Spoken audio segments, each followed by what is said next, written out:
Hello guys, আজকে আমি একটা ব্লগ বানালাম। আমরা ঢেকিয়াজুলি ঘুরতে এসেছি সামার ভ্যাকেশনে।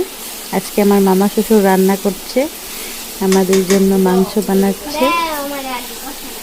এই যে মামা শ্বশুর রান্না করছে। এদিকে দেখো, এদিকে দেখো, হাই করে দে একটা হাই। গুনগুন আর আমার বোন হলো ওই যে পাপা মাংস হাই খাওয়ার করো, জন্য পাপা প্লেট হাই নিয়ে করো। দাঁড়িয়ে আছে মাংস হওয়ার আগে। আর আমার ছেলে, এটা ওদের কুয়া, অনেক ভালো জল। এটা হলো আমার মামি শাশুড়ি আর মাসি,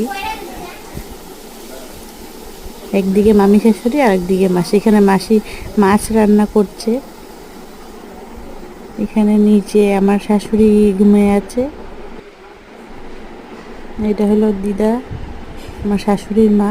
এটা আমার শ্বশুর। তারপর এখন আমি আমাকে আয়নাতে দেখাবো। এই যে আমি